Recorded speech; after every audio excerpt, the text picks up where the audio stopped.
मुक्ति पाता है। कल आप सभी ने श्रवण किया किस प्रकार से माँ शबरी को प्रभु श्री राम जी ने उनकी कुटिया में जाके दर्शन दिया और धन्य हो गई माँ शबरी। तो जो विश्वास रखते हैं गुरु वचनों पर, भगवान के नाम पर, सत्संग पर और भगवान की भक्ति पर, उन्हें एक ना एक दिन भगवान का साक्षात्कार जरूर होता है। भगवान श्री राम जी केवल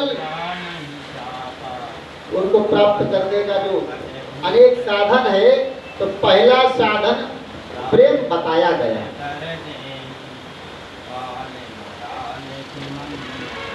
श्रद्धावान लभते ज्ञानम तत्त्रयः तत्परः संयतेन्द्रियः अभ्यस्यादानस्य संशयात्मा विनश्यति।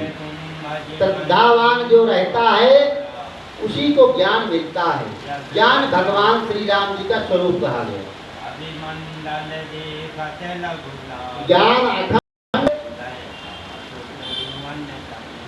जो है ये भगवान श्री राम जी का स्वरूप है। लक्ष्मण जी वैराग्य के स्वरूप हैं और माँ जानकी भक्ति के स्वरूप हैं। तो भगवान की कृपा से ये मानव तन मिला है और भगवान को प्राप्त करने के लिए ही मिला है। इसकी सबसे बड़ी विशेषता, सबसे बड़ा लाभ यही है, इस मानव तन को प्राप्त करके जिसने हमें ये मानव तन प्रदान किया, उस परमात्मा को, उस परम पिता को, उस भगवान को हम प्राप्त कर लें। श्री जटायु जी के चरित्र का आगे वर्णन आया है कि किस प्रकार से श्री जटायु जी प्रभु श्री राम जी ने उनका स्वयं अपने हाथों से अंतिम संस्कार किया था। श्री रामायण में, श्री रामचरितमानस में इसका वर्णन किया गया है। श्री पक्षीराज जटायु जी अरुण जी के पुत्र हैं। गरुण के जो पहले बड़े भाई थे अरुण, आप लोगों ने कथा सुनी थी, तो अरुण के पुत्र हैं जटायु। अपार साहस, अपार बल इसके पास था और बल बुद्धि विद्या तीनों में ये प्रवीण थे। इनके बड़े भाई का नाम संपाति था। एक बार युवावस्था में दोनों भाइयों में होड़ लग गई। आकाश में उड़ते रहते, अपार बल था, अपना जो है आनंद लेते रहते, सैर करते रहते। तो सब जगह समुद्र में गए, यहाँ गए, हर जगह उड़ के गए। चंद्रमा के पास तक पहुंच गए। चंद्रमा में शीतलता होती है। एक दिन होड़ लगी, चलो सूर्य के पास चलते हैं। अच्छा, तो हम तो बंधु प्रथम तरुणाई, गगन गए रवि की कटुराई, तेज न सही सक शोभी आवा, मैं अभिमानी रवि नियरावा, जरे पंख तेज पारा, भयो घूम करी घोर शिकारा। सूर्य भगवान के पास दोनों भाई जाने लगे तो नजदीक पहुंच गए। तो जटायु जी ने देखा कि शरीर में बड़ी जलन हो रही है। अगर सूर्य भगवान के बिल्कुल नजदीक पहुंच गए तो जल के भस्म हो जाएंगे, क्योंकि सूर्य का तेज बिल्कुल असह्य होता है। और संपाति नहीं माना अभिमान के कारण, मैं जाऊंगा वहां तक तो मेरी ख्याति बढ़ जाएगी, मैं श्रेष्ठ साबित हो जाऊंगा।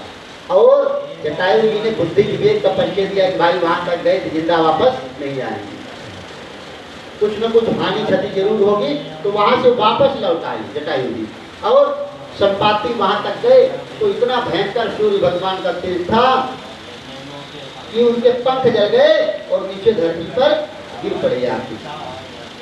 और जटायु जी की चक्रवर्ती नरेश महाराजा श्री दशरथ जी से मित्रता थी। दशरथ जी ने अपना मित्र मानते थे। भगवान श्री राम जी ने तभी पिता की तरह इनका अंतिम में पिंडदान किया था, अंतिम संस्कार किया था प्रभु श्री राम जी ने। एक बार की बात है, अयोध्या में तमाम ज्योतिषी विद्वान इकट्ठे हुए और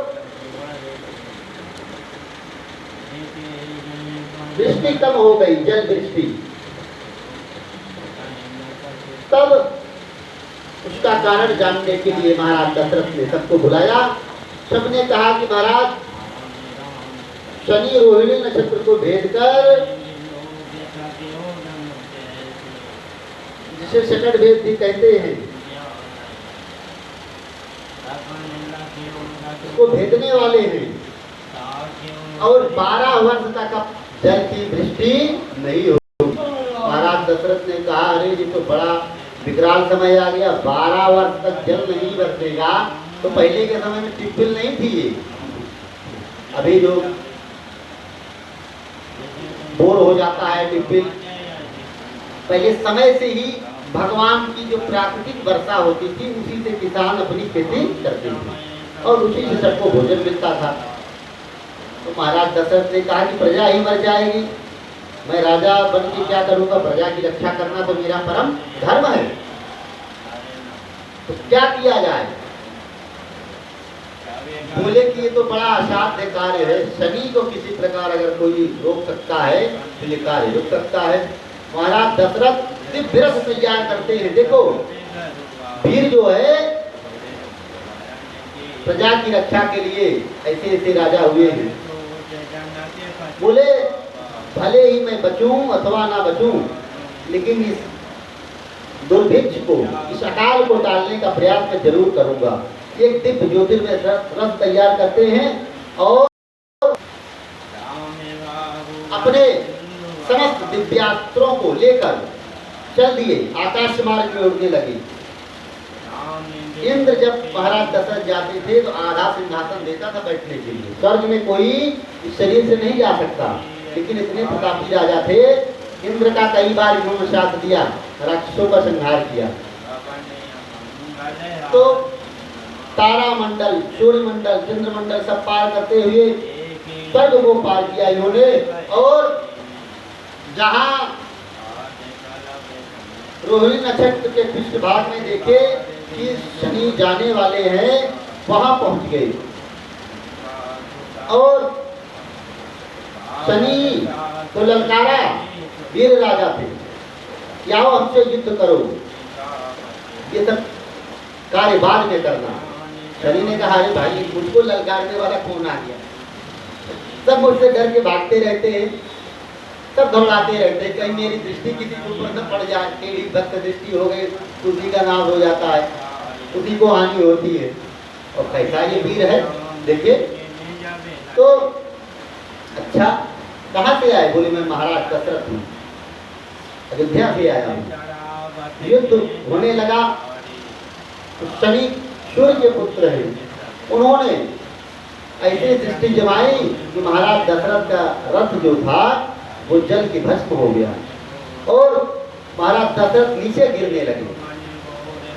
तो जटायु जी वहीं उड़ रहे थे आकाश में, उन्होंने दशरथ जी को अपनी पीठ पर बैठा लिया और बचा लिए। बोले आप कहाँ से? बोले मैं अयोध्या का नरेश हूँ, प्रजा की रक्षा के लिए मैं शनि से युद्ध कर रहा हूँ। चलिए, शनि से युद्ध नहीं कर पाएंगे, आप अयोध्या में आपको छोड़ देता। बोले नहीं नहीं, प्रजा मर जाएगी तो मैं वहां जाके क्या करूंगा?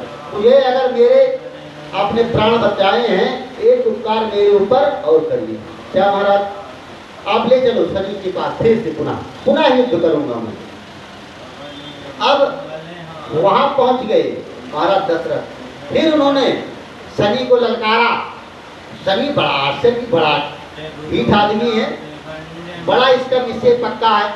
अभी नीचे गिरा, मरते मरते बच गया और फिर आ गया लड़ने के लिए। बोले किस पानी का बना हुआ है भाई? बोले मैं आपको हराए बिना जाऊंगा नहीं। फिर युद्ध होने लगा। शनि ने कहा ये तो बड़ा पराक्रमी है, हार जाऊंगा तो बेइज्जती हो जाएगी कि पृथ्वी लोक के मानव से हार गए, शनि महाराज, अच्छा मैं तुमसे प्रसन्न हूँ। शनि भी बोल दिए कि ऐसा जो है पराक्रमी, तो आपका उद्देश्य क्या है, मुझसे लड़ने क्यों आए, हमारी तुम्हारी क्या दुश्मनी है, कौन सा मैंने आपका जो है राज्य ले लिया। तो महाराज दशरथ ने कहा कि भगवान आप देव हैं और ग्रह भी हैं, तो सूर्य भगवान के पुत्र हैं, मैं राजा हूँ, चक्रवर्ती सम्राट पूरी पृथ्वी के राजा होते हैं, पूरी पृथ्वी पर जिसका शासन रहता है वही चक्रवर्ती सम्राट बनता है।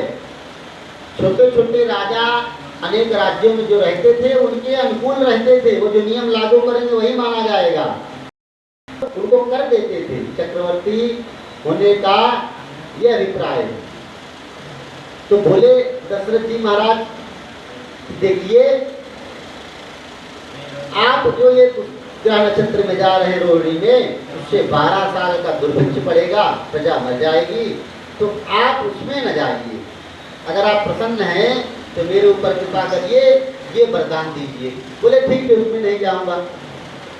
महाराज दशरथ ने कहा ये तो मान तो गए हैं, अब पर बोले अभी मैं पूर्ण रूप से संतुष्ट नहीं हूं। क्यों? बोले मैं इतना पराक्रमी और अपनी जान को दांव पर मैंने लगाया, तो मैं आपके पास आ पाया, आगे फिर आप उसी नक्षत्र ग्रह में जाएंगे तो फिर ऐसा योग बनेगा। बोले महाराज मेरी एक प्रार्थना है, एक वरदान मैं अपनी तरफ से आपको चाहता हूँ। क्या? बोले आप आगे कभी भी ऐसे इस प्रकार से नहीं जाएंगे जिससे संसार के प्राणी पीड़ित हो। बोले ठीक है, अच्छा मैं आपकी बात मानता हूँ। तो वहां से उन्होंने एवं वस्तु होके वरदान दिया और महाराज दशरथ ने शनि की स्तुति की, उनको प्रणाम किया। शनि ने उनको आशीर्वाद दिया कि जो आपकी ये स्तुति करेगा तो मेरी बाधा नहीं होगी, और जो इस कथा को सुनेगा उसको भी मेरी बाधा नहीं होगी। तो इस प्रकार से दशरथ जी पुनः जटायु को साथ में लेके आते हैं और उसके पश्चात अपने राज्य में ले आए जटायु को। तो वहीं से जटायु की महाराज दशरथ की मित्रता हो गई। अब दशरथ जी ने कहा कि आप क्या चाहते हैं, आप मेरे मित्र हैं, आपने मेरे ऊपर बड़ा उपकार किया, मेरी एक तो जान बचाई, दूसरी आपके कारण ही मेरी प्रजा की जान बच गई, मैं बचा तो प्रजा भी बची। तो आपको क्या दूं मैं, क्या उपकार करूं आपका, क्या आपकी सेवा करूं। बड़े बड़े राजा महाराजा इस प्रकार से दूसरे का उपकार मानते हैं। अब जटायु ने कहा आप महाराज हैं और मनुष्य हैं, और मैं तो मेरी सेवा करने वाला कोई नहीं, तो आप ऐसा करिए जो आपका बड़ा लड़का हो उसको मुझे दान कर देना, मेरी सेवा करेगा, मैं उसे अपना पुत्र बना लूंगा। महाराज दशरथ ने कहा अरे मित्र, अभी तो मेरे पुत्र ही नहीं है कोई और आप ऐसी बात कर रहे हैं। बोले अरे मैंने ऐसा सुना है, बड़े बड़े संत ऋषि मुनि, बड़े बड़े महात्मा कहते हैं उनकी कथाओं में कि आपके घर में भगवान नारायण चतुर्व्यूह के रूप में अवतार लेंगे। अच्छा हाँ, मेरी वाणी को मिथ्या मत समझना मित्र, आपके घर में एक नहीं 4 पुत्र आएंगे और वो परम ब्रह्म प्रभु श्री राम जी आएंगे। अच्छा, तो बोले ठीक है, आप मेरी वाणी को स्वीकार कर लीजिए। बोले हाँ स्वीकार है, जब पुत्र होगा तो ज्येष्ठ पुत्र मैं आपको दे दूंगा। आगे चल के कालांतर में समय व्यतीत हुआ और महाराज दशरथ जी ने गुरुदेव वशिष्ठ जी के माध्यम से, उनके कहने से यज्ञ करवाया और यज्ञ हुआ। अग्निदेव जरूर इनके प्रकट हुए, सब माताएं दिखाती हैं। तो प्रभु श्री राम जी, लक्ष्मण जी, भरत जी, शत्रुघ्न जी सब प्रकट होते हैं। अब जटायु को जब ये समाचार मिला, आते हैं और भगवान का दर्शन करके गदगद हो जाती है। अरे वाह, सुंदर कैसी छवि है। नील सरोरु नील मणि नील नील घन श्याम लाजई तन शोभा निरखि कोटि कोटि शतकाम। तो सुंदर भगवान नील